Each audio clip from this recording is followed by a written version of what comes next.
의원님 안녕하세요. 한국자치법규연구소 최인희입니다.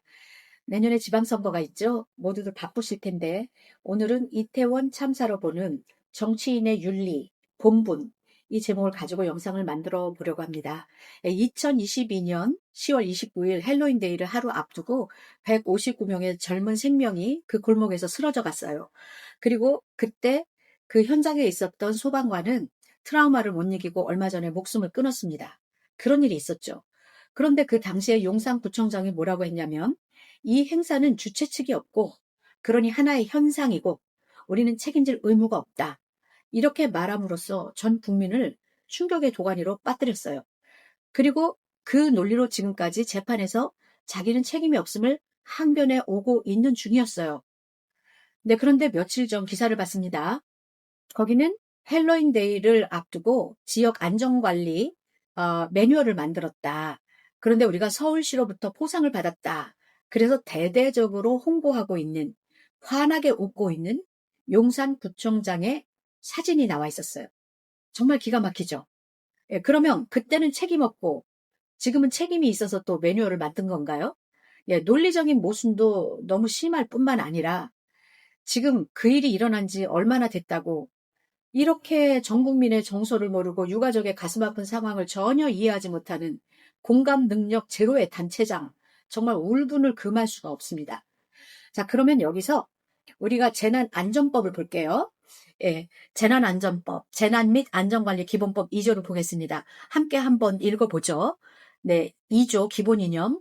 이 법은 재난을 예방하고 재난이 발생한 경우 그 피해를 최소화하여 일상으로 회복할 수 있도록 지원하는 것이 국가와 지방자치단체의 기본적 의무임을 확인하고 모든 국민과 국가, 지방자치단체가 국민의 생명 및 신체의 안전과 재산 보호에 관련된 행위를 할 때는 안전을 우선적으로 고려함으로써 국민이 재난으로부터 안전한 사회에서 생활할 수 있도록 함을 기본 이념으로 한다. 이게 지방자치단체가 할 일이에요. 이게 2조에 나와 있어요. 자, 그럼 이제 4조를 볼까요? 4조는 좀 더 구체적입니다. 4조, 국가 등의 책무. 국가와 지방자치단체는 재난이나 그 밖의 각종 사고로부터 국민의 생명, 신체 및 재산을 보호할 책무를 지고 재산이나 그 밖의 각종 사고를 예방하고 피해를 줄이기 위하여 노력하여야 하며 발생한 피해를 신속히 대응 복구하기 위한 계획을 수립 시행하여야 한다. 자, 이렇게 분명히 나와 있죠. 이게 지방자치단체와 단체장이 할 일입니다. 그런데 구청장은 구의원 출신이면서도 이러한 사실조차를 몰랐던 거예요. 그러고 어떻게 말도 안 되는 그런 논리로 항변을 할 수가 있습니까?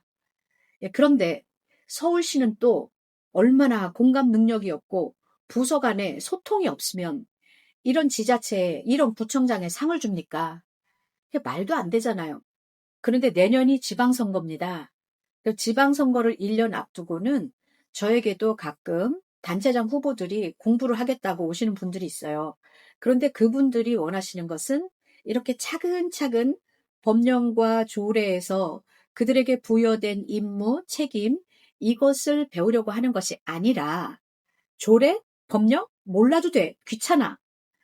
그러면서 당장 기자의 질문에 대응하는 법, 우리 지자체의 현안을 기자가 물었을 때 어떻게 답해야 되죠? 이것만 배우려고 해요. 이게 테크닉이잖아요. 예, 그러니까 본질을 모르고 테크닉만 배웠을 때는 기자의 질문 그거 하나 이외에는 답변할 수도 없습니다. 그리고 단체장들은 TV 토론 어떻게 해야 되나? 예, 그것만 쏙쏙 배우기를 원해요. 하지만 그렇게 해서 외워간들 뭐합니까? 그 다음에 질문은 응용을 못하는데. 그러니까 결국은 정말 중요한 것은 본질이에요. 그 공부를 해야 된다는 거죠.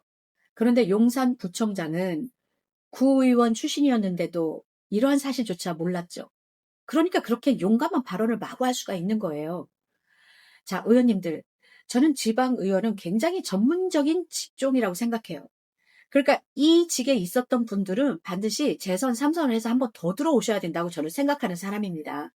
왜냐하면 단체장 후보들이 우리 지방의원들이 조례를 만들고 예산을 전부 정해주고 이런다는 입법 권한, 의결 권한 이런 권한들이 있는지도 모르고 단체장 되는 분들이 너무나 많아요. 그러면 결국은 누가 희생양이냐? 시민이잖아요.